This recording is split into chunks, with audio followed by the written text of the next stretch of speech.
अस्सलाम वालेकुम, मैं हूं मैर तारिक।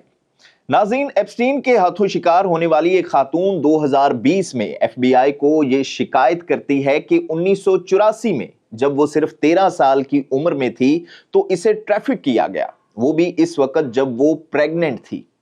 खातून का ये कहना है कि इसी दौरान उसने एक बच्चे को जन्म दिया और फिर इस बच्चे को मार डाला गया और इस बच्चे को यॉट से एक झील में फेंक दिया गया। और खातून ने ये इल्जाम आयद किया कि इस सारे वाक़े के दौरान डोनाल्ड ट्रंप भी इसी याट में मौजूद थे, यानी कि ये सब डोनाल्ड ट्रंप के सामने हुआ। आज के इस व्लॉग में ट्रंप और एप्स्टीन की दोस्ती और एप्स्टीन फाइल्स में ट्रंप और इनकी अहलिया के मुतल्लिक होने वाले इंकशाफात पर बात करेंगे।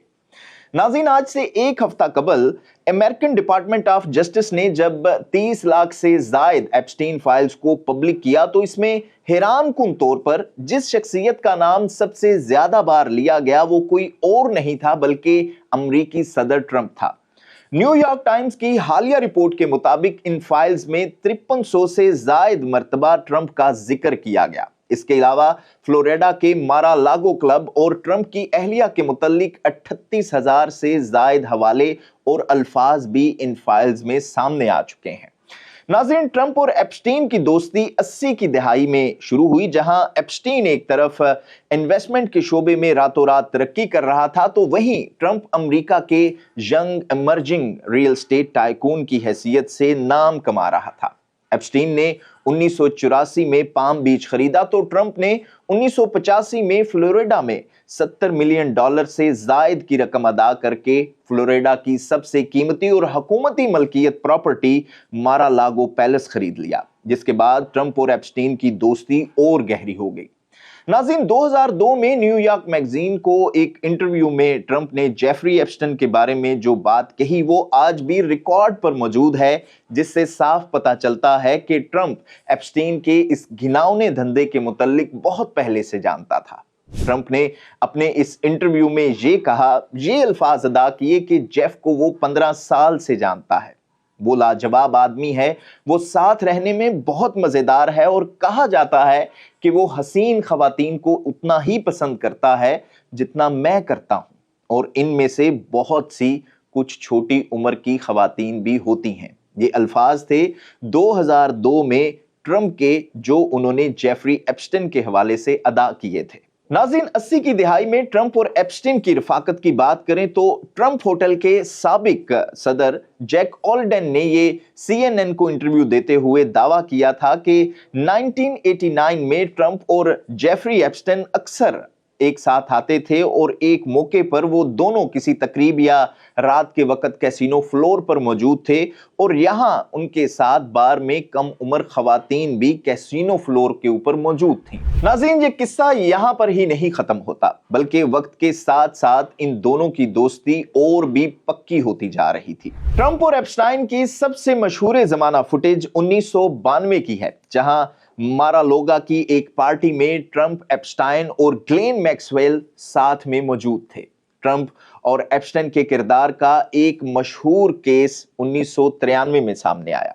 नाज़रीन, ट्रंप ने मारालागो क्लब में एक कैलेंडर गर्ल यानी कि मॉडलिंग का इवेंट रखा था और यहां होने वाली पार्टी में सिर्फ 3 लोग मौजूद थे, यानी कि ट्रंप, जेफरी एप्स्टीन और पार्टी अरेंज करने वाले बिजनेसमैन जॉर्ज हॉर्नी शामिल थे इस पार्टी में। जॉर्ज की गर्लफ्रेंड ने 1997 में ट्रंप के खिलाफ एक केस में दावा किया कि उस रात ट्रंप ने इसके साथ जबरदस्ती करने की कोशिश की, लेकिन जब यह केस खुला तो ट्रंप ने इस केस में खातून के साथ सेटलमेंट कर ली। नाज़रीन, 90 की दिहाई में ट्रंप ने एप्स्टीन के प्राइवेट जेट में तकरीबन 7 से 8 बार सफर किया, जिनमें एक परवाज के दौरान सेक्स ट्रैफिकिंग केस में 20 साल की सजा पाने वाली ग्लेन मैक्सवेल अकेली ट्रंप के साथ मौजूद थी, जबकि 2 परवाजों के दौरान ट्रंप के साथ कई खवातीन ने भी एप्स्टीन के प्राइवेट जहाज में सफर किया। नाज़रीन, एप्स्टीन के खिलाफ केस दायर करने वाली एक खातून ने बाद में यह भी दावा किया कि 1994 में एप्स्टीन इसे ट्रंप के मारालागो क्लब पर लेकर गए, जहां एप्स्टीन ने ट्रंप से कहा कि ये अच्छी है ना, तो ट्रंप ने मुस्कुरा कर सर हिलाते हुए हाँ में जवाब दिया। नाज़रीन, फोर्ब्स की रिपोर्ट की बात करें तो 1995 और 97 के दरमियान इन दोनों की दोस्ती और भी गहरी हो गई और कम से कम हफ्ते में ये दोनों आपस में 3 बार फोन पर बात जरूर करते थे। और फिर 1997 में ट्रंप ने एप्स्टीन की किताब में दस्तखत करते हुए ये लिखा उसके बारे में कि Jeff, you are the greatest. लेकिन ये किस्सा यहां पर ही खत्म नहीं होता। ट्रंप और एप्स्टीन की दोस्ती का और बाहमी दिलचस्पी के अमूर का सबसे बड़ा धमाका 2002 में एप्स्टीन की 50वीं सालगिरह पर हुआ, जब एप्स्टीन की टीम ने इसकी 50वीं सालगिरह पर एक किताब बनाई और इसमें एप्स्टीन के सबसे करीबी दोस्तों के रिमार्क्स लिए गए। ट्रंप ने एप्स्टीन की बर्थडे बुक में ये रिमार्क्स देते हुए लिखा और साथ में एक बरहना खातून का खाका बनाया, उसमें फोहश इशारे किए जिसमें लिखा था कि ये हम दोनों के मुश्तरका राज हैं। लेकिन ट्रंप इस मामले की तरदीद करते हैं और ये खबरें ज्यादा दूर की नहीं बल्कि आज से चंद माह पहले जुलाई 2025 में सामने आई थी। लेकिन इन खाकों के मुतालिक कोई भी सरकारी तहकीकात अभी तक नहीं की जा सकी।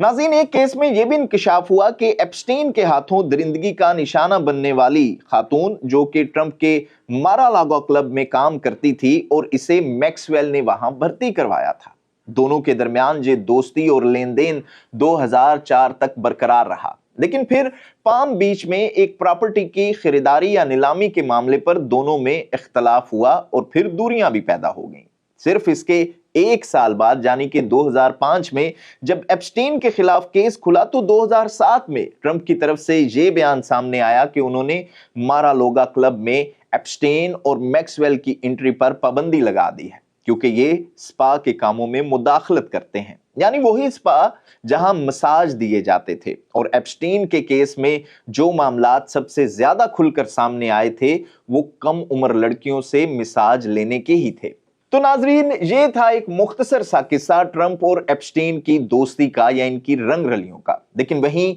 नई सामने आने वाली दस्तावेजात में ट्रंप का जिक्र हजारों बार किया गया है। लेकिन इसके बावजूद नायब अमरीकी अटॉर्नी जनरल टेड ब्लांच ये कहते हैं कि एप्स्टीन फाइल्स की हुकूमत की जांच मुकम्मल हो चुकी है और नए मुकदमात के लिए कोई बुनियाद मौजूद नहीं है। ट्रंप तो पहले दिन से ये बड़े पुरएतमाद तरीके से कह रहे हैं कि इनके खिलाफ इन फाइल्स में से कुछ भी नहीं निकला, लेकिन ऐसा भी नहीं है कि ट्रंप के खिलाफ इन दस्तावेजात में कुछ नहीं है। नाजरीन, ये मामला इतना आसान नहीं जितना ट्रंप शायद समझ रहे हैं, क्योंकि 2005 से लेकर आज तक इस पूरे सेक्स ट्रैफिकिंग केस में आज भी बहुत से पहलू पोशीदा हैं। मुतासरा खवातीन आज भी इल्जाम आयद कर रही हैं कि अभी भी बहुत कुछ है जो छुपाया जा रहा है। उंगलियां ट्रंप पर भी उठ रही हैं कि हुकूमत ट्रंप को बचाने की कोशिश कर रही है। हो सकता है कि दस्तावेजात में कुछ भी ना निकले, लेकिन सवालात ये उठ रहे हैं कि ट्रंप एप्स्टीन को बहुत पहले से जानते थे। एप्स्टीन और इसके नेटवर्क के मुतालिक ट्रंप बहुत कुछ जानते थे, लेकिन आज तक इस मामले पर वो खामोश क्यों रहे? उन्होंने इस तमाम तर मामले को पोशीदा क्यों रखा? कभी इस पर खुद क्यों नहीं बात की और हमेशा इस मामले को दबाने की ही कोशिश की, चाहे वो ट्रंप का पहला इक्तदार था या आज जब वो इस वक्त इक्तदार में मौजूद हैं। तो पहले वो इन फाइल्स को खुलवाने के मामले पर तो बड़े जोरों शोर से बोलते रहे, बातचीत करते रहे और ट्विटर पर आकर भी इस मामले के ऊपर पूरा जोर डालते रहे और कहते रहे कि मुखालिफिन इन फाइल्स को ओपन करने से डरती है। लेकिन जब वो सदर बने तो फिर वो खुद इससे पीछे हटते हुए भी नजर आए और हमेशा उनकी यही कोशिश रही और उनकी हुकूमत की भी यही कोशिश रही कि इस मामले को पब्लिक ना किया जाए। लेकिन फिर जब दिसंबर 2025 में पहली बार इन फाइल्स को खोला गया तो इतनी ज्यादा स्क्रूटनी थी, इतनी ज्यादा चीजों को हाइड किया गया कि लोगों को कुछ समझ ही नहीं आया। लेकिन आपको बताता चलूं कि जब 2025 में इन फाइल्स को पहली बार पब्लिक किया गया था, उसमें भी ट्रंप के हवाले से बहुत सारी चीजें सामने आई थीं, लेकिन बाद में फिर उन्हें वेबसाइट से हटा दिया गया अमेरिकन डिपार्टमेंट ऑफ जस्टिस की जानिब से। और फिर यह कहा गया कि इन हटाई जाने वाली चीजों में कोई इतनी खास चीजें नहीं थी, बल्कि उसी बात का जिक्र था जो ट्रंप ने एप्स्टीन की बर्थडे बुक के ऊपर एक खाका बनाया था और उसके ऊपर फौहश बातें लिखी थीं, जिसको ट्रंप पहले ही डिनाई कर चुके थे। तो अमेरिकन डिपार्टमेंट ऑफ जस्टिस ये कहता हुआ नजर आता है कि अगर इन मामलों के ऊपर तहकीकात करनी है तो ये क्योंकि एप्स्टीन फाइल्स की जानिब से सामने नहीं आई थी, बल्कि FBI को इसकी शिकायत मौसूल हुई थी और इनकी तस्दीक नहीं हो सकी, जिसकी वजह से इन्हें हटाया गया। लेकिन जैसे मैंने पहले कहा کہ معاملہ ابھی بھی بہت پوشیدہ ہے۔ اور ناظرین، اس تمام معاملے میں جتنا ڈونلڈ ٹرمپ کا نام لیا جا رہا ہے اس سے کہیں زیادہ امریکہ کے سابق صدر بل کلنٹن کا بھی نام سامنے آ رہا ہے، اور یہ بھی کہا جا رہا ہے کہ امریکی کانگریس کی جانب سے انہیں جلد یہاں پارلیمنٹ میں بلایا جائے گا اور ان سے جواب طلب کیا جائے گا۔ خبریں یہ بھی آ رہی ہیں کہ حکومت اس کے اوپر کوئی ایکشن نہیں لے رہی، لیکن کانگریس میں یہ معاملہ ابھی زیر بحث ہے اور آنے والے دنوں میں اس پر کچھ بھی ہو سکتا ہے۔ اور یہ معاملہ جتنا بل کلنٹن کے لیے خطرناک ہے اس سے کہیں زیادہ ٹرمپ کے لیے بھی خطرناک سمجھا جا رہا ہے، کیونکہ آنے والے دنوں میں یہ ان دونوں شخصیات کے اوپر کسی سیاسی پہاڑ کی طرح گر سکتے ہیں۔ ناظرین، یہ تمام تر معاملہ جو کہ قسط وار ہم نے آپ کے سامنے رکھا، یہ ایک طرف امریکن جسٹس سسٹم کے اوپر بھی سوالات کھڑا کرتا ہوا نظر آ رہا ہے، لیکن وہیں اسے کہیں نہ کہیں امریکن ڈیموکریسی کی تھوڑی بہت جیت بھی سمجھا جا رہا ہے کہ تمام تر دباؤ اور پریشر کے باوجود جس طرح بھی ان چیزوں کو سامنے لایا گیا، چاہے اس میں چیزوں کو چھپایا بھی گیا ہے، لیکن پھر بھی عوام کی کہیں نہ کہیں جیت ضرور ہوئی ہے۔ اور اس معاملے میں جیفری ایپسٹن کے حوالے سے یہ بھی کہا جا رہا ہے کہ یہ موساد کا ایجنٹ تھا اور اس کے جزیرے کے اوپر جو کچھ بھی ہوتا تھا اس کی نگرانی موساد کیا کرتی تھی، اور یہ ایک بہت بڑے عالمی بلیک میلنگ نیٹ ورک کا حصہ تھا، جس کی وجہ سے یہ تمام تر معاملہ یہاں تک پہنچا۔ اور 2005 میں اس کے کیس کو دبانے سے لے کر پھر 2019 میں جس طرح امریکن جیل میں جیفری ایپسٹائن کی موت ہوئی، وہ اس معاملے کے اوپر بہت سے سوالات اٹھاتا ہوا نظر آ رہا ہے۔ وہ ان تمام شکوک و شبہات کو کہیں نہ کہیں سچ ثابت کرتا ہوا بھی نظر آ رہا ہے۔ آپ اس حوالے سے کیا رائے رکھتے ہیں کمنٹ باکس میں ضرور بتائیے گا، اور آپ سے ہمیشہ کی طرح وہی درخواست کہ ہمارے اس چینل کو سبسکرائب بھی ضرور کر لیجئے گا اور بیل آئیکن کو بھی پریس کر لیجئے گا تاکہ آپ کے پاس ہر آنے والی اپڈیٹس بر وقت پہنچتی رہا کریں۔ اپنا خیال رکھیے گا، دیکھتے رہیے گا نیوز الرٹ۔